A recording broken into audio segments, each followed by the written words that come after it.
Every year in the United States alone, 2,077,000 couples make a legal and spiritual decision to spend the rest of their lives together and not to have sex with anyone else, ever. He buys a ring, she buys a dress. They go shopping for all sorts of things. She takes him to Arthur Murray for ballroom dancing lessons. And the big day comes, and they'll stand before God and family and some guy her dad once did business with, and they'll vow that nothing, not abject poverty, not life-threatening illness, not complete and utter misery will ever put the tiniest damper on their eternal love and devotion. These optimistic young bastards promise to honor and cherish each other through hot flashes and midlife crises and a cumulative 50-pound weight gain until that far-off day when one of them is finally able to rest in peace. You know, because they can't hear the snoring anymore. And then they'll get stupid drunk and smash cake in each other's faces and do the Macarena, and we'll be there, showering them with towels and toasters and drinking their free booze and throwing birdseed at them every single time, even though we know, statistically, half of them will be divorced within a decade. Yeah. Of course, the other half won't, right? They'll keep forgetting anniversaries and arguing about where to spend holidays and debating which way the toilet paper should come off of the roll. And some of them will even still be enjoying each other's company when neither of them can chew solid food anymore. And researchers want to know why. I mean, look, it doesn't take a double-blind, placebo-controlled study to figure out what makes a marriage not work, right? Disrespect, boredom, too much time on Facebook, having sex with other people. But you can have the exact opposite of all of those things: respect, excitement, a broken internet connection, mind-numbing monogamy.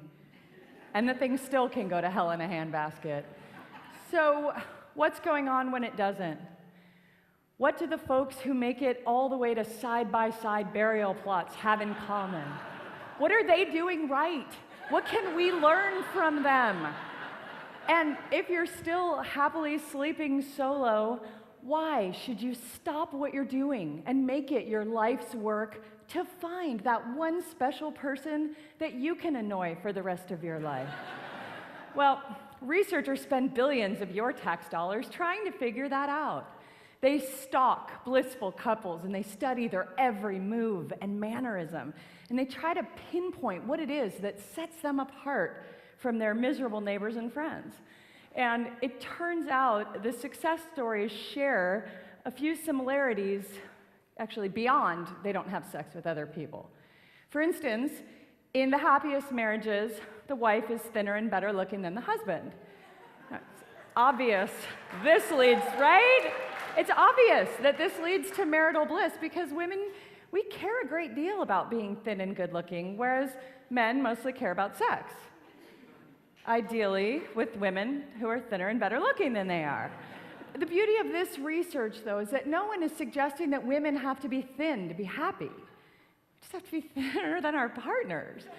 So instead of all that laborious dieting and exercising, we just need to wait for them to get fat. Maybe bake a few pies. This is good information to have, and it's not that complicated. Research also suggests that the happiest couples are the ones that focus on the positives, right? For example, the happy wife, instead of pointing out her husband's growing gut or suggesting he go out for a run, she might say, "Wow, honey, thank you for going out of your way to make me relatively thinner." These are couples who can find good in any situation. Yeah, it was devastating when we lost everything on that fire. But it's kind of nice sleeping out here under the stars. And it's a good thing you've got all that body fat to keep us warm. One of my favorite studies found that the more willing a husband is to do housework, the more attractive his wife will find him. Because we needed a study to tell us this. But here's what's going on here. The more attractive she finds him, the more sex they have. The more sex they have, the nicer he is to her. The nicer he is to her, the less she nags him about leaving wet towels on the bed, and ultimately, they live happily ever after. In other words, men, you might want to pick it up a notch in the domestic department. Here's an interesting one. One study found that people who smile in childhood photographs are less likely to get a divorce. This is an actual study, and let me clarify. The researchers were not looking at documented self-reports of childhood happiness or even studying old journals. The data were based entirely on whether people looked happy in these early pictures. Now, I don't know how old all of you are, but when I was a kid, your parents took pictures with a special kind of camera that held something called film. And by God, film was expensive. Yeah, they didn't take 300 shots of you in that rapid-fire digital video mode and then pick out the nicest, smiliest one for the Christmas card. Oh no. They dressed you up, they lined you up, and you smiled for the fucking camera like they told you to, or you could kiss your birthday party goodbye. But still, I have a huge pile of fake happy childhood pictures, and I'm glad they make me less likely than some people to get a divorce. So, what else can you do to safeguard your marriage? Do not win an Oscar for Best Actress. I'm serious. Bette Davis, Joan Crawford, Halle Berry, Hilary Swank, Sandra Bullock, Reese Witherspoon, all of them single soon after taking home that statue. They actually call it the Oscar curse. It is the marriage kiss of death and something that should be avoided.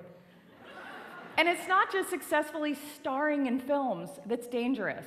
It turns out merely watching a romantic comedy causes relationship satisfaction to plummet. Apparently, the bitter realization that maybe it could happen to us, but it obviously hasn't, and it probably never will, makes our lives seem unbearably grim in comparison. And theoretically, I suppose if we opt for a film where someone gets brutally murdered or dies in a fiery car crash, we are more likely to walk out of that theater feeling like we've got it pretty good, right? Drinking alcohol, it seems, bad for your marriage? Yeah.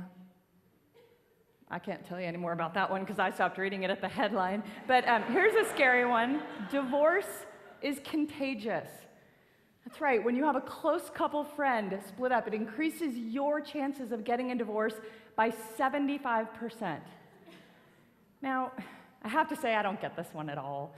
My husband and I have watched quite a few friends divide their assets and then struggle with being our age and single in an age of sexting and Viagra and eHarmony, and I'm thinking they've done more for my marriage than a lifetime of therapy ever could.